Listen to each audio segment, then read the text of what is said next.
Gulf മലയാളികൾക്ക് സ്വന്തമായി രാഷ്ട്രീയമില്ലെന്നും ജീവിക്കാൻ വേണ്ടി കഷ്ടപ്പെടുന്ന സ്വന്തമായ അഭിപ്രായങ്ങളില്ലാത്ത ആളുകളാണ് ഗൾഫുകാർ എന്നൊക്കെയുള്ള ഒരു പൊതുജനാഭിപ്രായം പണ്ടുകാലത്തുണ്ടായിരുന്നു. എന്നാൽ അടുത്ത കാലത്തായി നല്ല വിദ്യാഭ്യാസമുള്ള കുടുംബങ്ങളിലെ ചെറുപ്പക്കാരും നല്ല സാമ്പത്തിക ശേഷിയുള്ള പാശ്ചാത്തലമുള്ളവരും ധാരാളമായി ഗൾഫിലേക്ക് പോകുന്നുണ്ട്. അതോടുകൂടി ഗൾഫുകാർ പിന്നോക്കാവസ്ഥയിൽ കഴിയുന്നവരും സ്വന്തമായ അഭിപ്രായങ്ങൾ ഇല്ലാത്തവരുമാണെന്നുള്ള ചിന്താഗതി മാറുവാൻ തുടങ്ങിയിട്ടുണ്ട്. കേരളത്തിലെ രാഷ്ട്രീയ വ്യവസ്ഥിതി പരാജയപ്പെട്ടതുകൊണ്ട് ഇവിടെ ജോലി ലഭിക്കുവാനുള്ള സാധ്യതകൾ ഇല്ലാത്തതുകൊണ്ടാണ് ഇപ്പോൾ മലയാളികൾ ഗൾഫിലേക്ക് പോകുന്നത്. SFIക്കാരല്ലാത്തവർക്ക് ഗവൺമെൻറ് ജോലികൾ കിട്ടുവാൻ വലിയ പ്രയാസമുണ്ട്. അതുപോലെ പ്രൈവറ്റ് കമ്പനികളിലെ ജോലികളും റെക്കമെൻഡേഷൻ അടിസ്ഥാനത്തിൽ നടക്കുന്നതുകൊണ്ട് DYFIക്കാർക്ക് മാത്രമേ മുതലാളിമാരും ജോലി കൊടുക്കുന്നുള്ളൂ. ഇങ്ങനെയൊരു സാഹചര്യത്തിൽ കോൺഗ്രസ്സുകാരും ലീഗുകാരും കൂട്ടത്തോടെ ഗൾഫിലേക്ക് പോകുന്ന ഒരു പ്രവണത തുടങ്ങിയിട്ട് അനേകം വർഷങ്ങളായി. അതുപോലെ കമ്മ്യൂണിസ്റ്റ് പാർട്ടിയിലെ ചെറുപ്പക്കാരിൽ ഉയർന്ന സ്വാധീനമുള്ളവർക്ക് മാത്രമേ ഗവൺമെൻറ് ജോലിയും പ്രൈവറ്റ് ജോലിയും ലഭിക്കുന്നുള്ളൂ. സാധാരണ കമ്മ്യൂണിസ്റ്റുകാർക്ക് അത്തരത്തിലുള്ള സാധ്യതകൾ ഇല്ലാതാവുമ്പോൾ അവരും ഗൾഫിൽ തന്നെ എത്തിച്ചേരുന്നു. ഗൾഫിലെ മലയാളികൾക്ക് രണ്ട് തരത്തിലുള്ള രാഷ്ട്രീയമുണ്ട്. ഡീസൻ്റായ മലയാളികൾ ജോലി ചെയ്യുന്ന രാജ്യത്തോട് കൂറ് കാണിക്കുകയും അറബികളുടെ രാഷ്ട്രീയവുമായി താതാത്മ്യം പ്രാപിക്കുകയും ചെയ്യുന്നു. ഇത്തരത്തിൽ സത്യസന്ധരായ മലയാളികളാണ് ഗൾഫിൽ കൂടുതലും. എന്നാൽ ചെറിയൊരെണ്ണം മലയാളികൾ ഗൾഫിൽ പോകുന്നത് കാശുണ്ടാക്കാൻ വേണ്ടി മാത്രമാണെന്നും സ്വന്തമായ അഭിപ്രായങ്ങൾ തുറന്നു പറയാൻ ഗൾഫിലെ ജോലി ഒരു തടസ്സമില്ലെന്നും വിശ്വസിക്കുന്നവരാണ്. ബുദ്ധിജീവികളും സാംസ്കാരിക പ്രവർത്തകരും ലിബറൽ ചിന്താഗതിക്കാരും ഇടതുപക്ഷ ചിന്താഗതിക്കാരും തീവ്ര ഇടതുപക്ഷ ചിന്താഗതിക്കാരും അതുപോലെയുള്ള താടിക്കാരും ഗൾഫ് നാടുകളിൽ ഇല്ല എന്ന് വിശ്വസിക്കുന്നത് യാഥാർത്ഥ്യവുമായി ബന്ധമില്ലാത്ത കാര്യമാണ്. താടിക്കാർ എല്ലായിടത്തുമുണ്ട്, ഗൾഫിലുമുണ്ട്. അവർ രാവിലെ മുതൽ വൈകുന്നേരം വരെ അറബിയോട് സത്യസന്ധത പുലർത്തുകയും വൈകുന്നേരം വന്ന് ലുങ്കി ധരിക്കുന്നതോടുകൂടി ലുങ്കി രാഷ്ട്രീയം സംസാരിക്കാൻ തുടങ്ങുകയും ചെയ്യും. മലയാളികൾ താമസിക്കുന്ന ഒരു ഹോസ്റ്റലിൽ 5 അംഗങ്ങളുണ്ടെങ്കിൽ 4 പേർ സത്യസന്ധരായ വലതുപക്ഷ അഭിപ്രായങ്ങൾ വെച്ചു പുലർത്തുന്നുവെങ്കിലും ഇടതുപക്ഷ അഭിപ്രായങ്ങൾ മുന്നോട്ട് വെക്കുന്ന ഈ 5ാമത്തെ വ്യക്തി കണ്ടമാനം ഒച്ചയും ബഹളവും ഉണ്ടാക്കുകയും മറ്റുള്ളവരുടെ മേലെ മേൽക്കിട്ട് കയറുകയും ചെയ്യുന്നത് കാണാറുണ്ട്. 2 ഇടതുപക്ഷക്കാർ ഒരു മുറിയിലുണ്ടെങ്കിൽ പിന്നെ ബാക്കിയുള്ള 3 പേർക്കും എന്തെങ്കിലും സംസാരിക്കാൻ പോലും അവസരം ലഭിക്കുകയില്ല. ഗൾഫിലെ മലയാളികൾ താമസിക്കുന്ന മിക്കവാറും എല്ലാ ഹോസ്റ്റലുകളിലും 4ൽ 1 ഭാഗം പേരെങ്കിലും ഇടതുപക്ഷ ചിന്താഗതിയുള്ളവരും അറബികളുടെ രാഷ്ട്രീയ സമ്പ്രദായത്തെ വിമർശിക്കുവാൻ മടിയില്ലാത്തവരുമാണ്. കൂടുതലായും മലയാളത്തിൽ സംസാരിക്കുന്ന ഇടതുപക്ഷ ആശയക്കാരെ ഗൾഫിലെ അധികാരികൾക്ക് ഒരിക്കലും പിടികൂടുവാൻ സാധിക്കുകയില്ല. അതിനു കാരണം അവർക്ക് ഇന്ത്യൻ എംബസിയുടെയും ഇന്ത്യ ഗവൺമെൻറ്റിൻ്റെയും സംരക്ഷണം എപ്പോഴും ഉള്ളതുകൊണ്ടാണ്. ഗൾഫിലെ മലയാളികൾ ഒറ്റക്കെട്ടായി നിൽക്കുകയാണെന്നുള്ള ഒരു ധാരണയുണ്ട്. അത് ശരിയല്ല. വലതുപക്ഷ മലയാളികൾ ഇടതുപക്ഷ മലയാളികൾക്കെതിരായി അറബികളുടെ അടുത്ത് പോയി സംസാരിക്കുകയും അവരെ ജോലിയിൽ നിന്ന് പിരിച്ചുവിടാൻ നിരന്തരമായി ശ്രമിക്കുകയും ചെയ്യാറുണ്ട്. എന്നാൽ അറബികൾക്ക് കേരള രാഷ്ട്രീയം മനസ്സിലാവാത്തതുകൊണ്ട് എൻ്റെ മിടുക്കനായ എഞ്ചിനീയറെക്കുറിച്ച് ഈ നുണപ്രചരണം നടത്തുന്ന മലയാളിയുടെ ഉദ്ദേശം എന്താണെന്ന് ആശങ്കപ്പെടുകയും അത്തരത്തിലുള്ള നുണപ്രചരണങ്ങളെ അവിശ്വസിക്കുകയുമാണ് ചെയ്യുന്നത്.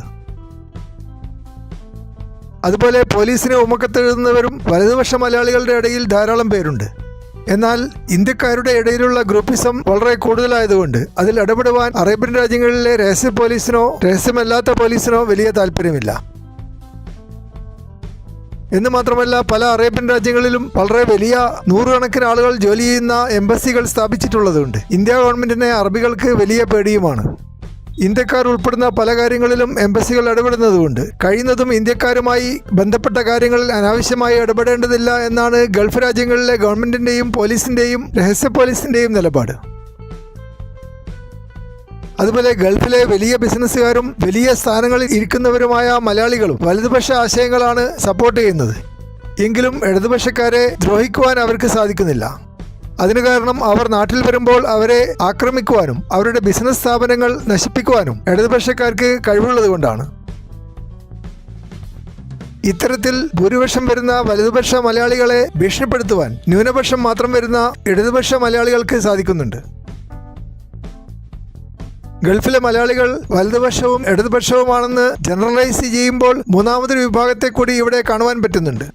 എന്തെങ്കിലും കാര്യത്തിൽ അഭിപ്രായം പറയുന്നത് അപകടകരമാണെന്നും വായ തുറക്കുകയില്ലെന്നും വാശി പിടിക്കുന്നവർ ഈ 3ാമത്തെ വിഭാഗത്തിൽപ്പെട്ടവരാണ്. ഇടത്തോട്ടോ വലത്തോട്ടോ ശരിയാതെ എല്ലാ ദിവസവും ട്രപ്പീസ് കളിക്കുന്ന ഈ വിഭാഗത്തെ ഇംഗ്ലീഷിൽ സെൻട്രിസ്റ്റ് എന്നാണ് പറയുക. ഫ്രാൻസിലെ രാഷ്ട്രപതി ഇമ്മാനുവൽ മക്രോൺ ഇടതുപക്ഷത്തേക്കും വലതുപക്ഷത്തേക്കും ശരിയാതെ ബാലൻസ് ചെയ്യുന്ന ഒരു പോളിസി നടപ്പിൽ വരുത്തിയതുകൊണ്ട് അദ്ദേഹത്തെ രണ്ട് പക്ഷത്തുള്ളവരും സെൻട്രിസ്റ്റ് എന്ന് വിളിച്ച് കളിയാക്കാറുണ്ട്. ഫ്രാൻസിൽ മാത്രമല്ല, ലോകത്തിൽ പല രാജ്യങ്ങളിലും സെൻട്രിസ്റ്റ് രാഷ്ട്രീയം ശക്തിപ്പെട്ടിട്ടുണ്ട്. പാശ്ചാത്യ രാജ്യങ്ങളിൽ 10% ആളുകൾ പല രാജ്യങ്ങളിലും സെൻട്രിസ്റ്റായി നിലകൊള്ളുന്നു. അതിന് കാരണം സ്വന്തം രാഷ്ട്രീയ അഭിപ്രായങ്ങൾ തുറന്നു പറയാനുള്ള ധൈര്യമില്ലാത്ത ആളുകളും, വേണ്ടത്ര യോഗ്യതയില്ലാതെ ജോലിയിൽ കയറിയവരും, പിരിച്ചുവിടലിന് സാധ്യതയുള്ളവരും, ഉച്ചത്തിൽ സംസാരിക്കാൻ സാമർഥ്യമില്ലാത്തവരും, വിദ്യാഭ്യാസം കുറവുള്ളവരും സെൻട്രിസ്റ്റ് ആയാൽ സുരക്ഷിതമാണ് എന്ന് വിശ്വസിക്കുന്നവരാണ്. എന്നാൽ വലതുപക്ഷക്കാർ സ്ഥിരമായി സെൻട്രിസ്റ്റുകളെ കളിയാക്കുന്നതും ഇടതുപക്ഷക്കാർ സ്ഥിരമായി സെൻട്രിസ്റ്റുകളെ ഭീഷണിപ്പെടുത്തുന്നതും ഈ മൂന്നാമത്തെ വിഭാഗത്തിന് വലിയ തലവേദന ഉണ്ടാക്കിയിട്ടുണ്ട്. എന്തെങ്കിലും ഒരു പ്രശ്നം വരുമ്പോൾ വലതുപക്ഷക്കാരുടെയോ ഇടതുപക്ഷക്കാരുടെയോ സഹായം സെൻട്രിസ്റ്റുകൾക്ക് ലഭിക്കുകയുമില്ല. മറ്റ് സെൻട്രിസ്റ്റുകളാവട്ടെ അവരെ സഹായിക്കുവാൻ ഓടി വരികയില്ല.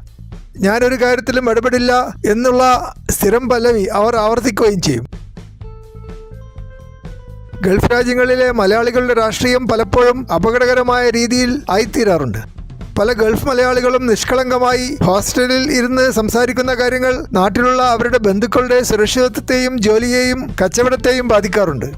ഞായറാഴ്ച രാവിലെ ഗൾഫിൽ വെച്ച് പറഞ്ഞ ഒരു അഭിപ്രായത്തിന്റെ പേരിൽ ഉച്ചയ്ക്ക് ശേഷം കേരളത്തിൽ അനിയന്റെ കടയിൽ കച്ചവടം കുറയുന്ന അനുഭവങ്ങൾ പല മലയാളികളും മലബാർ മാഗസിനോട് നേരിട്ട് വർണ്ണിച്ചിട്ടുണ്ട്. ഇന്ന് മാത്രമല്ല, ഗൾഫിൽ നിന്ന് നാട്ടിൽ വരുന്ന ആളുകളെ കള്ളക്കേസിൽ കൊടുക്കുകയും തിരിച്ചു പോകുന്നത് തടയുകയും ചെയ്യുന്ന ഒരു പ്രവണതയും മലയാളികൾക്കുണ്ട്. ഗൾഫിലെ മലയാളികളുടെ ചേരിതിരിവുകളിൽ കൂടുതൽ കർക്കശമായി ഇടപെടുന്ന ഒരു രാഷ്ട്രീയ പാർട്ടി കമ്മ്യൂണിസ്റ്റ് പാർട്ടിയാണ്. മുസ്ലിം ലീഗുകാരും കോൺഗ്രസ്സുകാരും വളരെയധികം കരുതലോടും ഭയപ്പാടോടും കൂടിയാണ് ഗൾഫ് മലയാളികളുടെ രാഷ്ട്രീയത്തിൽ ഇടപെടുന്നത്. എന്നാൽ കമ്മ്യൂണിസ്റ്റുകാരായ ഗൾഫുകാരുടെ എണ്ണം കുറവാണെങ്കിലും അവർ ഒരു വലിയ നെറ്റ്വർക്ക് ഉണ്ടാക്കിയിട്ടുള്ളത് കൊണ്ട് മിക്കവാറും എല്ലാ ഗൾഫ് രാജ്യങ്ങളിലും അവർക്ക് പരസ്പരം ആശയവിനിമയം നടത്തുവാനും UDFകാരെ ആക്രമിക്കുവാനും സാധിക്കുന്നുണ്ട്. എന്ന് മാത്രമല്ല, ഗൾഫിലെ വൻകിട മലയാളികൾക്കിടയിലും അറബികൾക്കിടയിലും പോലീസ് ഡിപ്പാർട്ട്മെന്റിലും കമ്മ്യൂണിസ്റ്റ് പാർട്ടിക്ക് നല്ല സ്വാധീനവുമുണ്ട്. എങ്കിലും ഇന്ത്യൻ എംബസിയിൽ കൂടുതലായി സ്വാധീനം ചെലുത്താൻ കഴിവുള്ളത് BJPക്കാർക്ക് മാത്രമാണ്. എന്ന് മാത്രമല്ല, എല്ലാ ഗൾഫുകാരും നാട്ടിൽ വരുമ്പോഴും പോകുമ്പോഴും വിമാനത്താവളങ്ങൾക്കുള്ളിൽ കൂടി കടന്നു പോകേണ്ടത് ഉള്ളതുകൊണ്ട് BJPക്കെതിരായ നിലപാടുകൾ എടുക്കുന്ന യാത്രക്കാരെ തടഞ്ഞു നിർത്തുവാനും കസ്റ്റഡിയിലെടുക്കുവാനും കേന്ദ്ര ഗവൺമെന്റിന് എളുപ്പത്തിൽ സാധിക്കും. എന്നാൽ ഇന്ത്യയിലെ BJP ഗവൺമെന്റ് കുറെ കൂടി ജനാധിപത്യപരമായി കാര്യങ്ങൾ നോക്കിക്കാണുന്നതുകൊണ്ട് ഇത്തരത്തിൽ എയർപോർട്ടുകളിൽ വെച്ച് യാത്രക്കാരെ അറസ്റ്റ് ചെയ്യുവാൻ ഇതുവരെ തുടങ്ങിയിട്ടില്ല.